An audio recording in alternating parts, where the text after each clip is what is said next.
Welcome to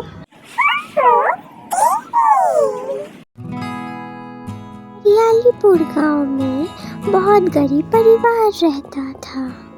देव अपनी पत्नी दिव्या और अपनी बेटी के साथ रहता था। एक दिन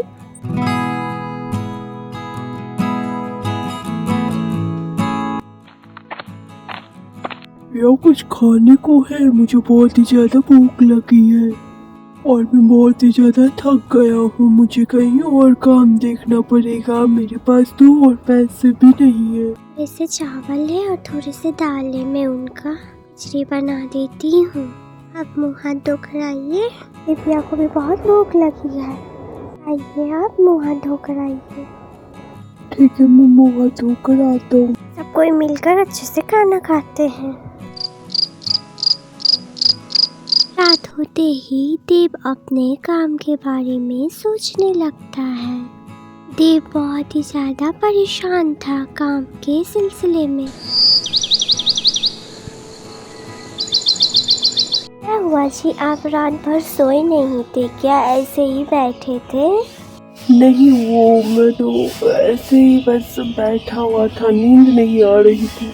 आप इतना परेशान मत हो, वाले ने चाहा तो आज ही आपकी काम लग जाएगी, अगर नहीं चाहा तो नहीं लगेगी। वो पता है ये अभी उठेगी तो वो बोलेगी मम्मा खाने को दो, लेकिन घर में खाने के लिए तो कुछ भी नहीं है। मैं क्या करूँ, मुझे तो कुछ समझ भी नहीं आ रहा है।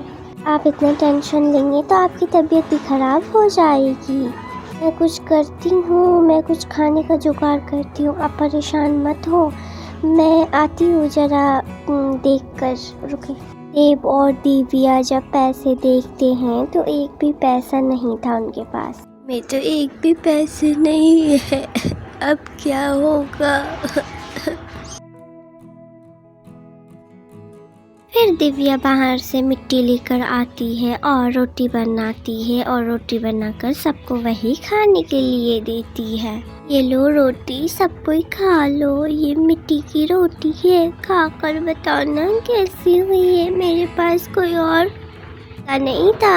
हाँ मम्मा, बहुत अच्छा रोटी बना है, मुझे तो बहुत ही ज्यादा पसंद आया है। मैं तो खाऊंगी ये रोटी, बहुत अच्छा बना है माँ।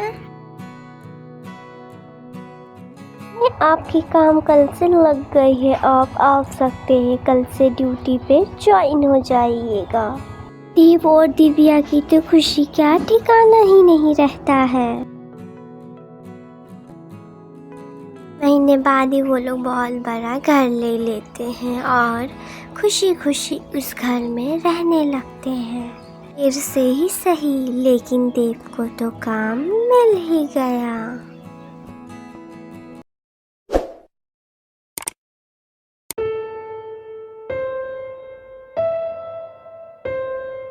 वेलकम टू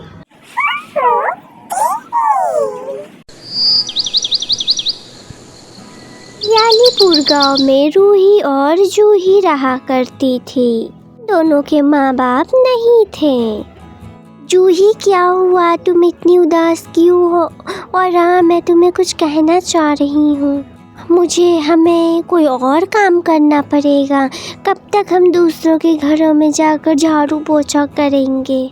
बताओ क्या करें? दीदी, आपको परेशान होने की ज़रूरत नहीं है। मैंने एक रेसिपी देखा था यूट्यूब पर, मैं सोच रही हूँ उसी का ढाबा खोल लूँ। बहुत ही अच्छा चलेगा दीदी, बस आप मुझे कुछ पैसे ला कर दो, मैं अच्छी तरीक़ा से ढाबा खोल लेती हूँ। फिर देखना, आपको दूसरे के घरों में काम करना नहीं पड़ेगा, हमारे पास बहुत सारे पैसे हो जाएंगे। जूही, ये तो बहुत ही ज़्यादा अच्छा आइडिया था। मैं जाकर कहीं कहीं से पैसे मांगाती हूँ, जहाँ जहाँ मेरे पैसे बाकी है। लोग इन पैसों से कुछ ज़रूरी चीज़ें खरीद लेंगे और फिर ठेला लगा लेंगे, फिर बहुत सारे पैसे हो जाएंगे। जूही, मैंने सबसे पैसे मांग लिए, लेकिन कोई भी देने के लिए राज़ी नहीं हुआ। अजीब दुनिया है, ईमानदारी से काम भी कर लो और लोग पैसे भी नहीं देते हैं, फिर लोग अच्छे काम भी खोजते हैं। मेरे पास पैसे हैं बचा कर रखी थी, मैं वही से सामान ला देती हूँ। उसके बाद घर पर तू कुछ बना लेना, वही जो तू ठेले पर लगाएगी। पहले चख तो लेंगे टेस्ट कैसा है, उसके बाद ठेला लगाएंगे। फिर लोगों को पसंद आया तो हमारी ज़िंदगी बन गई, फिर तो वाह वाह है वाह वाह।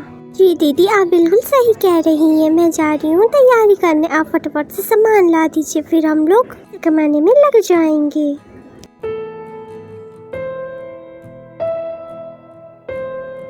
दीदी बन गई है, आप टेस्ट करके बताइए कैसा हुआ है। टेस्ट तो बहुत ही ज़्यादा अच्छा आ रहा है। मुझे जल्दी से दो, मैं खाकर बताती हूँ कि कैसा हुआ है।